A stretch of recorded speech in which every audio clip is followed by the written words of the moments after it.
Derecho Empresario, Unidad Didáctica 6, Responsabilidad Civil. A continuación, se realiza una muy apretada síntesis de los lineamientos generales o estructurales del nuevo régimen de responsabilidad civil y, en primer lugar, el artículo 1708 del nuevo Código Civil y Comercial destaca claramente que las funciones de responsabilidad civil son la prevención y la reparación, y ambas se estructuran sobre la premisa de la protección de la persona humana. Ello es acorde con los mandatos que surgen de la Constitución Nacional y de los tratados de derechos humanos con jerarquía constitucional. En el artículo 51 del nuevo Código establece que la persona humana es inviolable y que en cualquier circunstancia tiene derecho al reconocimiento y respeto de su dignidad. Por su parte, el artículo 52 determina que su afectación permite reclamar la prevención y la reparación de los daños sufridos, es decir, el reconocimiento de esos derechos fundamentales se contempla y complementa con la regulación de los correspondientes y modernos mecanismos de protección, lo que dota al sistema de coherencia y sentido práctico. Y estas pautas son fundamentales para comprender sobre qué cimientos se estructura el nuevo régimen de la responsabilidad civil. El artículo 1710 establece que toda persona tiene el deber, en cuanto de ella dependa, de evitar causa en daño no justificado y de adoptar de buena fe y conforme a las circunstancias las medidas razonables para evitar que se produzca un daño o disminuir su magnitud. Se trata de un mandato legal expreso dirigido a todas las personas para que obren de buena fe y dirijan todos los actos de su vida, evitando causar daños injustos. En el artículo 1711 regula la acción preventiva. Señala que procede cuando una acción u omisión antijurídica hace previsible la producción de un daño, su continuación o también su agravamiento. No se requiere la concurrencia de un factor de atribución. Y en el artículo siguiente, en el 1712, se refiere a la legitimación, señalando que pueden ejercerla quienes posean un interés razonable en la prevención del daño, es decir, el interés será la medida de la acción. Por su parte, en el artículo que sigue, en el 1713, determina que la sentencia que admite la acción preventiva debe disponer, a pedido de parte o de oficio, en forma definitiva o provisoria, el tema debe articularse con los ordenamientos procesales locales, obligaciones de dar, de hacer o no hacer, según corresponde en cada caso, ponderando los criterios de menor restricción posible y el medio más idóneo para asegurar la eficacia en la obtención de la finalidad. La norma adopta el modelo del juez activo y director del proceso, también comprometido con la prevención de los daños, y de allí que puede actuar incluso de oficio. Se concede un significativo margen de acción para actuar conforme a las circunstancias de cada caso en particular, lo cual se adecua a la complejidad y diversidad de la vida moderna. La prevención ya se encuentra legislada en ciertas leyes especiales, como por ejemplo la Ley 24.240 de Defensa del Consumidor, la Ley 24.557, que es de riesgos del trabajo, la de General del Ambiente y la jurisprudencia, por ejemplo, sobre tutela de la salud, donde se ha desarrollado la figura de la tutela preventiva, y las sentencias anticipatorias, entre otras cuestiones. El nuevo código regula la prevención de manera integral y también con carácter general para todos los ámbitos, lo cual es indudablemente un acierto. En relación a la función resarcitoria, se mantienen los mismos presupuestos que establecen el Código de Vélez Arfield y, sin embargo, se han actualizado recogiendo las modernas tendencias jurisprudenciales y doctrinarias, por lo que se dota al sistema de herramientas que se adecuan y son útiles a las nuevas realidades, como es la unificación de las órbitas, que en primer lugar, conforme a lo reclamado por la doctrina casi unánime, se unifican las órbitas de la responsabilidad civil contractual y extracontractual. Sin embargo, ello no significa la homogeneidad, ya que existen ciertas diferencias que no pueden ser suprimidas. No puede desconocerse en el ámbito contractual que existe un acuerdo de voluntades por el cual las partes han reglado sus derechos e intereses, y ello debe ser tenido en cuenta, por ejemplo, para determinar la extensión del resarcimiento, si se ha prometido o no un resultado, ya que ello determinará el factor de atribución aplicable. También se pudieron haber establecido cláusulas penales.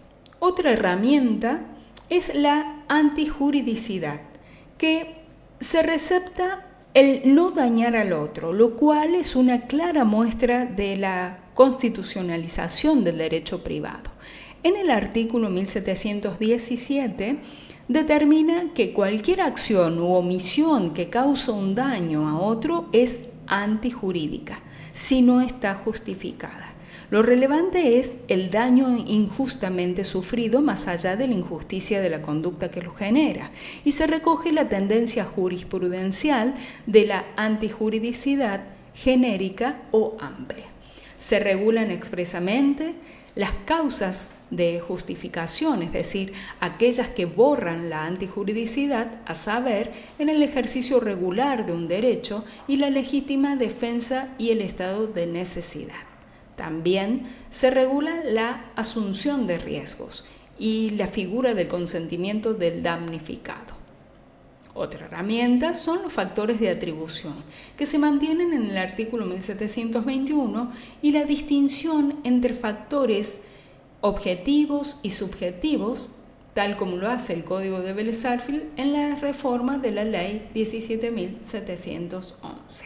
En el artículo 1722 establece que el factor es el objetivo cuando la culpa del agente es irrelevante a fin de atribuir responsabilidad, y en tales casos el responsable se libera eximente demostrando la causa ajena, salvo disposición legal en contrario.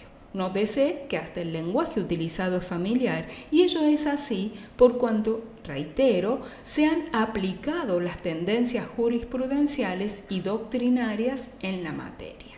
Y también tenemos a la relación de causalidad, que se mantiene como principio la teoría de causalidad adecuada, previsibilidad en abstracto, por lo que en este aspecto no hay mayores cambios. Se buscó evitar nuevas discusiones doctrinarias y jurisprudenciales sobre un tema tan complejo como es la causalidad.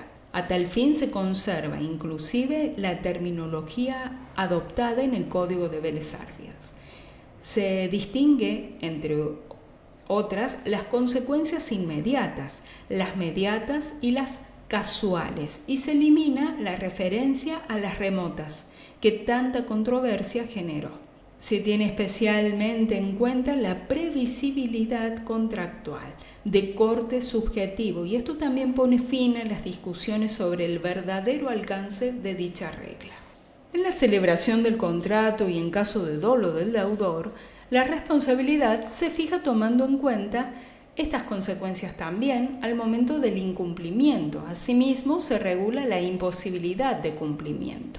El daño define en el artículo 1737, se define como la lesión a un derecho o a un interés no reprobado por el ordenamiento jurídico que tenga por objeto la persona, que adelantamos es el centro o es el eje del sistema, el patrimonio o un derecho de incidencia colectiva. A su vez, el artículo 1738 se refiere a la indemnización, señalando que comprende la pérdida o disminución del patrimonio de la víctima, el lucro cesante y la pérdida de la chance. Se tienen en cuenta las consecuencias de la violación a los derechos personalísimos, su integridad personal, su salud psicofísica, sus afecciones espirituales y las que resulten de la interferencia a su proyecto de vida. Se determinan los requisitos del daño resarcible y se contempla el principio de la reparación plena. Se introducen novedades en la indemnización de las consecuencias no patrimoniales y está legitimado para reclamar esta indemnización el damnificado directo. Pero si del hecho resulta su muerte o sufre gran discapacidad, también tienen legitimación a título personal, según las circunstancias, los ascendientes, los descendientes, el cónyuge y quienes convivan con aquel recibiendo trato familiar ostensible. Se trata de una modificación que recoge la tendencia de la jurisprudencia más moderna en la materia y contempla las nuevas realidades familiares. También se hace referencia a la indemnización por fallecimiento, estableciendo cuál es su contenido. En otro artículo se refiere a la indemnización por lesiones o incapacidad permanente, ya sea física o psíquica, total o parcial, estableciendo un criterio de cuantificación matemático o actuarial, lo cual es novedoso en la legislación civil, pero no para la jurisprudencia de algunas jurisdicciones y fueros. Como se puede advertir, en relación a los rubros indemnizatorios, se ha recogido la tendencia doctrinaria y jurisprudencial, dando concretas pautas para cuantificar los distintos perjuicios irrogados. Se mantiene la independencia de ambas acciones, tanto civil y penal, y también se conserva el principio de que si la acción penal precede a lo civil o es intentada durante su curso, el dictado de la sentencia civil debe suspenderse hasta la conclusión del proceso penal. Sin embargo, se admiten excepciones. Si median causas de extinción de la acción penal, otra excepción es si la dilatación del proceso penal provoca una frustración efectiva del derecho a ser indemnizado y, por último, la excepción sería si la acción civil por reparación del daño está fundada en un factor objetivo de responsabilidad.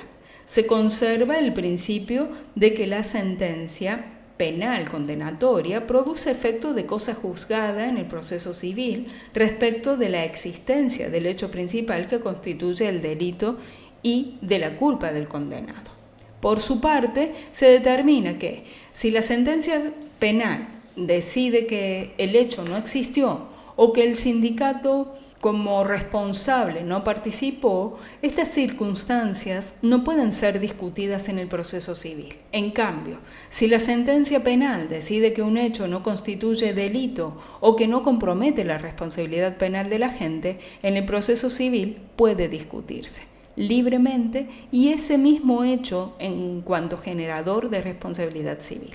Es indudable que en este aspecto se ha mejorado el sistema y se lo ha actualizado a fin de evitar todas las discusiones doctrinarias y jurisprudenciales que surgieron en torno a estos aspectos. El artículo 2561 establece que el reclamo de la indemnización de daños derivados de la responsabilidad civil prescribe a los 3 años. Y se trata de un plazo único, acorde con la unificación de las órbitas. A su vez, se establecen ciertos plazos especiales en dicha norma y en los artículos siguientes, como es el 2561, el 62 y el 64.